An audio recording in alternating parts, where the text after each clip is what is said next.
All right, welcome back to another edition of Lincoln Alma News. Today is Sunday, the 29th of August 2021. Let's go ahead and get started. We're going to hit you with something that's big. Okay, this is coming out on 26th. That was a few days ago, and the Supreme Court struck down uh, Joe Biden's eviction moratorium. So, with that being going on, get into the article a little bit. It says Supreme Court ordered the Biden administration to stop enforcing federal eviction moratorium recently extended to October. So, and they had a 6-3 decision. If you look down a little bit in the article here, they go ahead and went ahead and said, you cannot keep these eviction moratoriums going. So this means a lot of people, uh, millions of people around the country who have been, who haven't been able to pay their rent, pay their mortgage, anything else, they're going to go ahead and don't have any more federal government eviction protection. All right. So looks like that's going to take place, and they're gonna be started losing their homes, their rental properties, and everything else. And not just for that, some people think it's just the people who actually pay rent to their landlords. Their tenants pay the landlords, but you also got the landlords themselves who owe the banks, so they're going to be bankrupt as well too. So this goes up and down. You got the tenants who owe the landlords who owe the banks themselves, or their credit card, or their debt holders. So they have to pay too as well. So this is everybody's going to take a hit on this one. Even sometimes the creditors who owe the banks and banks who borrow from other banks who haven't been able to pay, so they may be losing their issues too. So this goes up and down. All right, so just don't think these eviction moratoriums are for tenants. They're for landlords, the people, the creditors who owe the banks, banks who have borrowed from other banks, other financial institutions. Everybody's going to be losing on this one. All right. So go ahead and get that article from Wall Street Journal. I'm sorry, the WesternJournal.com. All right, the WesternJournal.com. All right, we'll switch to our next article here. All right, sorry about that. You gotta get a little bit. Millions of Americans face financial cliff as eviction ban on employment aid lapses amid Washington action. So as you go and see here, you see Sleepy Joe right here. Get into the article a little bit.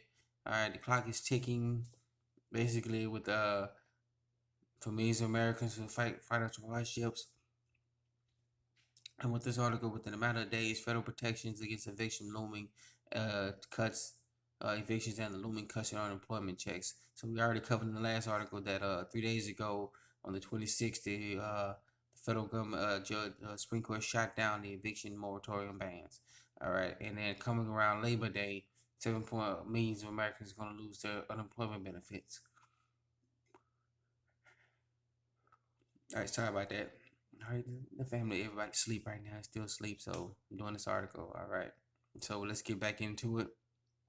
So you not only you got the eviction bans being overturned by the Supreme Court within a matter of a few days, beginning starting September 1st, and some states, some people in some areas of the country will lose their unemployment benefits, $300 weekly checks, and on September 6th, Labor Day, uh, by estimate over 7 million people are going to lose their weekly unemployment benefits. All right. Mm. So with that being said, go ahead and get this article that is from the WashingtonPost.com. All right, it's from WashingtonPost.com. All right, basically saying here that people are going to lose their houses, homes, and with Congress eventually actually still in a recession right now. They're out of session. Many of these people are not going to be looking for protection, and Congress is not due to come back until mid-September. All right. So go and get that article from the WashingtonPost.com. All right, and then we go to ZeroHedge.com to what's going on with the mail, with the shortages around the country going on right now, with the big port, with I think it's the correct me if I'm wrong, the third largest port in the world, in China. Ooh, sorry about that. Third largest port in the world in China has been on lockdown with the virus taking tell time on the Moratorium virus. All right, with their reporting cases out there, so this can cause congestion, and with labor shortage here in here in the states, employee shortages, people coming to work, these outrageous restrictions, due to whatever you call variant, whatever it is. All right, this is causing a backup of cargo ships on the West Coast. The West Coast is a major hub for a lot of stuff coming into the country. All right, the port of LA, the port of Long Beach, All right. So, in this article from ZeroHedge.com, new data from Marine Exchange of Southern California. All right, vessels and traffic service of Los Angeles Long Beach port shows container ship congestion is worsening. All right, we get into this article down here for a little bit. All right, we'll read a little bit. According to Bloomberg data, 44 container ships are moored at berth spaced outside of the ports. When they say moored, they're anchored. All right, they're not actually in a port berth offloading their stuff. They're actually still out to sea and they're just sitting there anchored, waiting their turn to be unloaded. All right, more than berth outside both ports of as of Friday evening, surpassing the record of 40.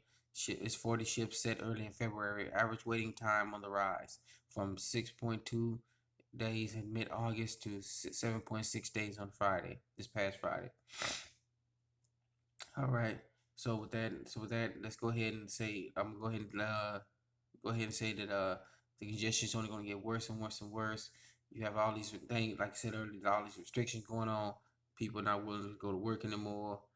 Some people can't go to work because due to this outrageous draconian issues going on right now in the country, and not just country around the world. And then now you got to back up. All right, and now you got shortages everywhere. All right, so be coming. You can see shortages coming left and right. But go ahead and get this article that was from ZeroHedge.com. All right, West Coast port congestion hits record as more ships join queue. All right, they're trying to wait to get in. All right, so go and get that article and say it from ZeroHedge.com. I say ZeroHedge.com. Get that article, please. All right, and then for our final story today, we switch over to the something that we've been following here, the global currency reset and the reval and the RV. Here turns the GCR global currency reset and revaluation.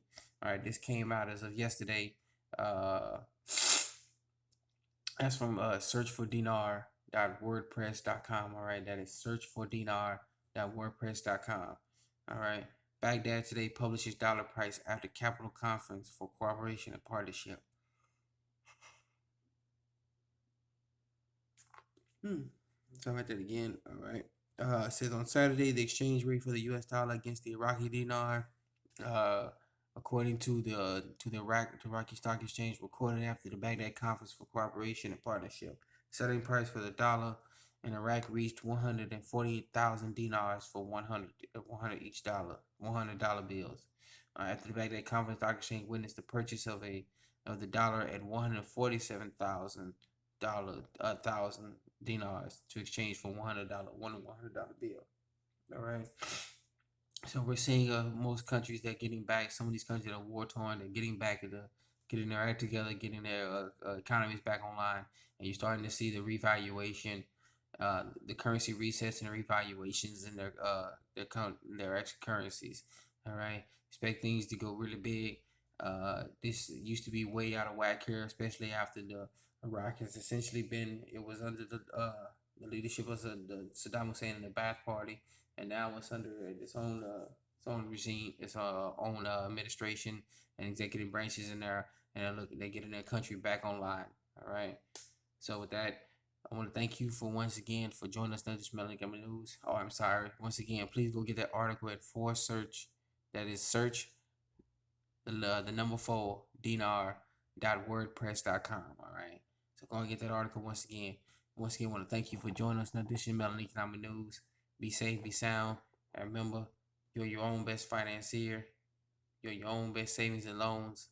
You're your own best credit union. You're your own best banker. Get that barter system started with your neighbors. Get going with your communities. Reach out to other communities. That being said, be safe, be sound. Thank you for joining us on this Melanie Gamma News. Let's get it started.